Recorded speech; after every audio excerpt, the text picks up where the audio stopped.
وہ انتہائے عشق تھی یا نور بے حساب تھا، میں قید و بند وقت سے آزاد اس صدی میں تھا، وہ دور مصطفیٰ تھا، میں مدینہ نبی میں تھا۔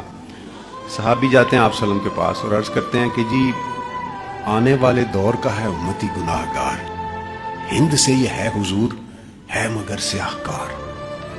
مسکرا کے آپ نے کہا کہ روکنا نہیں، امتی ہے اور وہ بھی آنے والے دور کا، طے ہوا عصر کے بعد ہوگی میری حاضری، روبرو نبی کے پاس ہوگی میری حاضری۔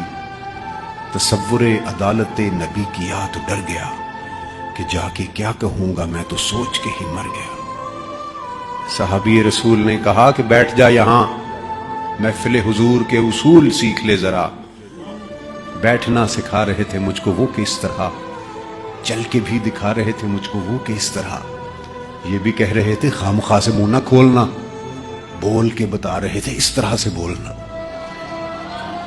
وہ خوش نصیب لوگ تھے جو دور مصطفیٰ میں تھے، فضا بھی خوش نصیب تھی، زمین بھی خوش نصیب تھی، نیا نیا کھلا کھلا سا نیلا آسمان تھا، پرانی طرز پر بنے نئے نئے مکان تھے۔ کئی گھروں میں اونٹ تھے، کئی گھروں میں بکریاں، پک رہا تھا کچھ جہاں پہ جل رہی تھی لکڑیاں۔ اتنے میں اذان ہوئی تو رونگٹے کھڑے ہوئے، دل کے جیسے کھل گئے ہوں تالے سب پڑے ہوئے۔ وہ آسماں کا راگ تھا، وہ دعوت بلال تھی، میرے لیے تو دعوت وصال اور جمال تھی۔ دھو لیا نہا کے میں نے وضو بھی بنا لیا، نسبت حضور میں نے عود بھی لگا لیا۔ گھر سے ہم نکل پڑے صحابی رسول کے، جا رہے تھے سب ہی سمت مسجد رسول کے۔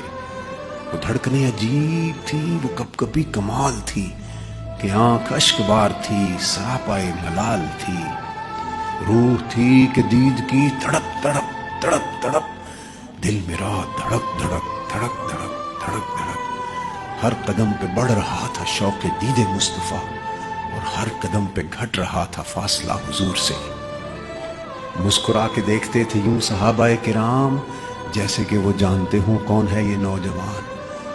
دیکھ کے صحابیوں کی پیاری پیاری داڑیاں، جانے کیسے رک گیا میں چوکھٹے حضور پہ، کہ سنت رسول کے بغیر کیسے جاؤ گے، یہ نہ ہو کہ پھیر لیں حضور چہرہ کمل۔ جیسے ہی بھلا خیال دل کو میرے آ لیا، نسبت حضور میں نے چہرہ بھی سجا لیا، نسبت حضور میں نے چہرہ بھی سجا لیا۔